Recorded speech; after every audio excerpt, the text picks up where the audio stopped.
Welcome everyone to another episode of the LanceScurv Show. I'm running late and I have to be somewhere and I have my bags packed, but I could not run away from talking about this topic. Justin Bieber is running around here wearing locks, what many would call dreadlocks. Okay, there's the dread about locks. I don't know who came up with that name.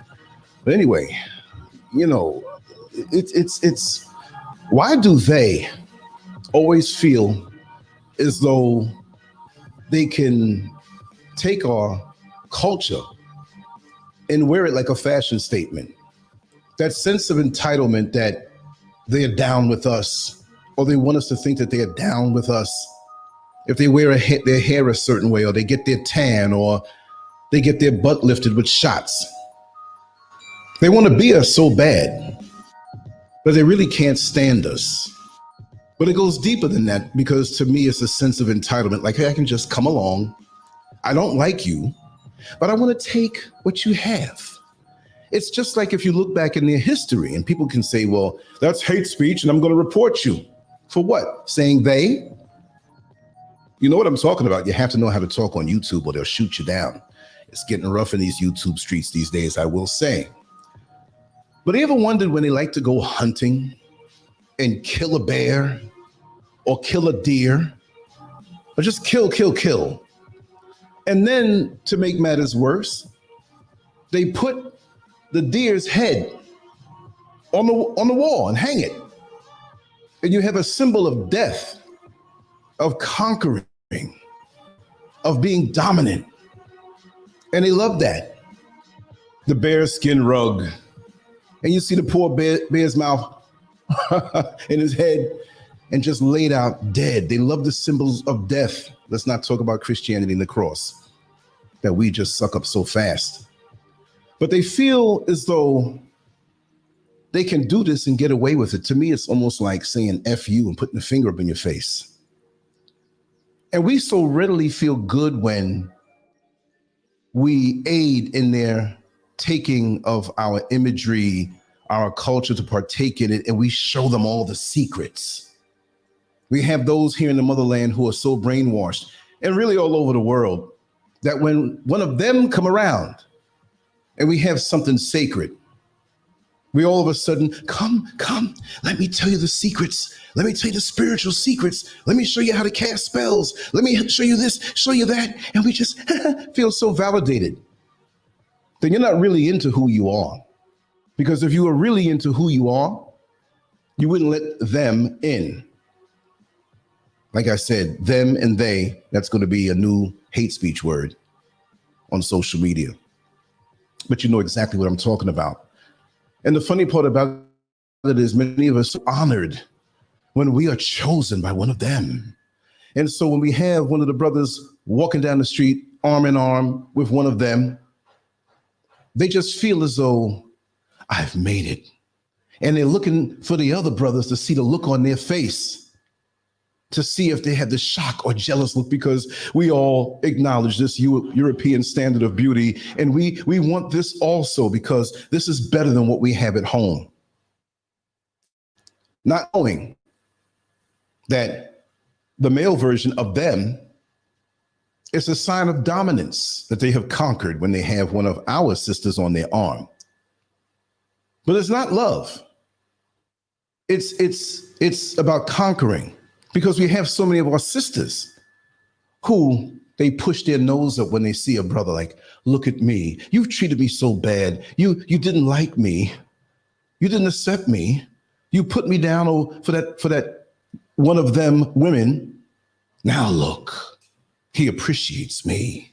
He loves me. He gives me gifts and treats me like the queen that I am. And he's over there thinking, I always wanted to try one of them. And they get in their conversations. You ever have a black gal before? Yeah, I had it. How was it? It was good? Yes, man. Oh, yes, that booty. Oh. And talking about the word booty, let's talk about the word booty. Look up the word booty, y'all. We think booty means butt. We've made it that way, and they put it out there in the mainstream media that way, but really, do you know what the word booty means, right? My booty's hot right now because it's hot in here, right? Too much information. But really, Booty. Okay, let me, I don't usually search while I'm doing the show, but I want to read it verbatim. Let me just say booty definition. Okay, let me reach over here. Booty. School is in, y'all. We going to the source. Okay. Booty definition by Wikipedia. I don't want to go to Wikipedia. Let's go somewhere else here. Hold on. Oh, Merriam-Webster. Okay. Let's see what the first thing is, because I don't want anybody disputing me. The first part of it is plunder taken on land as distinguished from prizes taken at sea. Let's go a little deeper.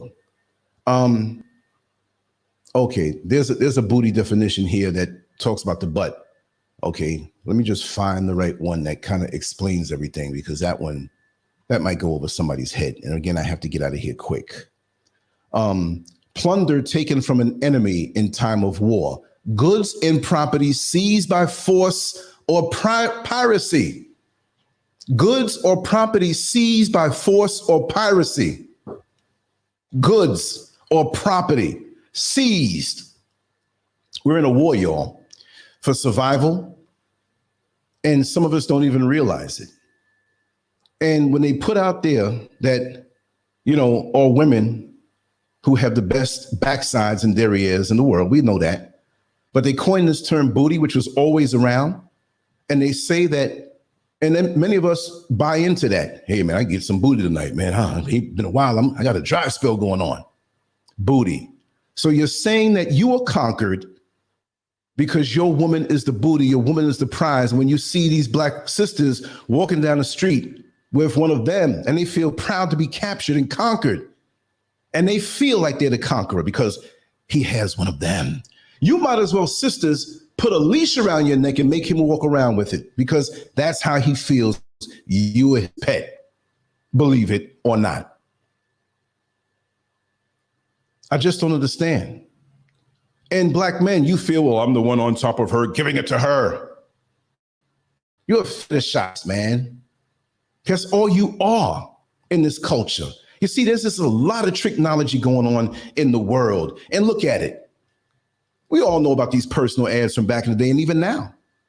And what do these white women say? I'm looking for a well-hung black man. She's looking for a well-hung black man. What terminology about well-hung? Hung, as in lynched, as in dead, as in well-hung. And you looking down between your knees, between your legs. I got a lot of it here. And it's hanging, but your mind is dead. And so you quickly give her the physical prize that she wants so she can utilize the benefits of your DNA to keep her on this planet a lot longer. And that's all you are. They put it out on porn all over. The biggest category of porn is interracial porn.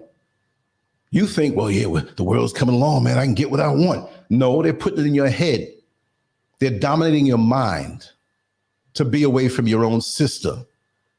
Look at the faces of them when they see you, black man, walking down the street, treating your woman with the utmost respect and as the queen that she is. You hold the door for her. You walking away as though you are her bodyguard. You have no harm come to her. The potential conqueror, or at least who he thinks he is, does not like that, because he can never see your woman as booty, because your woman's booty, not just the butt. That's just the mask, but she is the booty of a conquered people. And when you allow her to be put up and blast out over these videos and TV shows and commercials and all of those things, you're telling the world, or you're telling them, you are conquered because she is the booty. Take her and do what you want with her, because I am conquered. I am no threat. And then you go run to one of them and deal with one of them who don't really like you. Because at the end of the day, when you find yourself in court with one of them, after they took from you your precious seed that has so much value that you spray all over the world out of pleasure and low self-esteem, because when you look down and see this pink parasite servicing you, you feel like you're on top of the world. I've made it. Look at her, the most sought after woman on the whole planet. She's on her knees and servicing me. That means I'm a king. That means I'm just as good as that one who is trying to oppress me and look down on me and call me that N-word and try to make me feel bad. I have his woman. No, you don't have her, old filthy cave beast. No, she knows what time it is. You're not going to feel that way when you're in court and have all your money taken, because she takes the best of the best.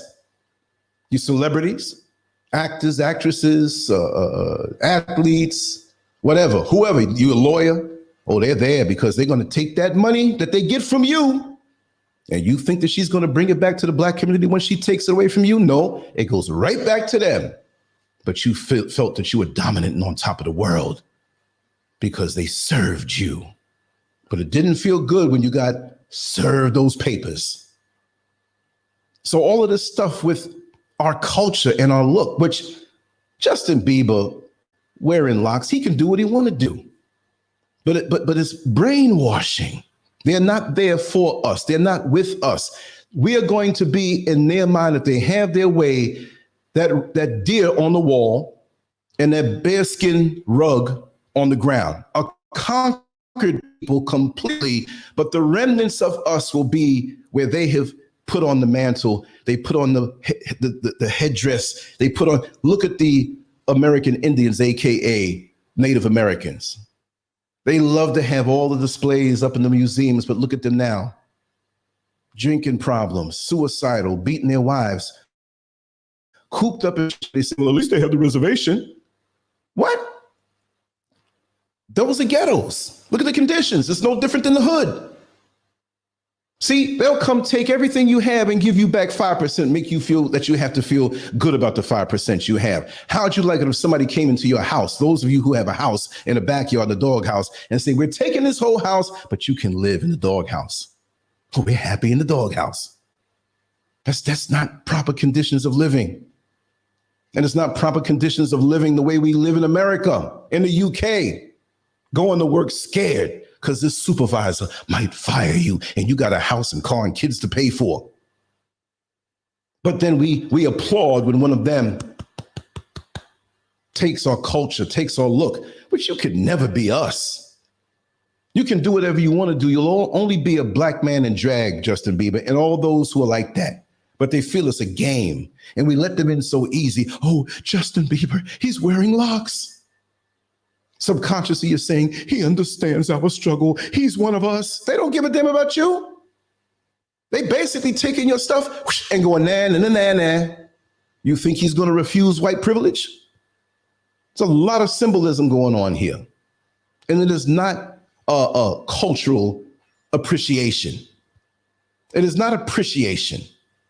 They're teasing you and making fun of you in your face. And every time we see one of them wear something of ours, kente cloth or try to wear locks, and all that gook they got to put in, and it still falls. Because when we lock up, our hair goes up to the sun because we're not sulfur-based like them. When they sweat and stink, it's a whole different sweat and stink than we have with our copper-based electric self. But they do these things and we think, yes, we are all one. We have reached the kumbaya moment. And again, I say, I'm not going to stay long. I'm not going to stay long. I have to go. I just had to get that off my chest. And I want to hear your comments on that. And later on, when I come back in, I have to go get more footage now. I hope you enjoyed that show yesterday, the one that was almost 6 hours long in the van. And I'm going to get the interview on the land and everything. So we're going to get that straight. So thank you all for supporting me. I have my work to do and I work for you. I'm a servant for my people, but I had to get that off my chest. Anyway, let me run and we'll be back. Peace.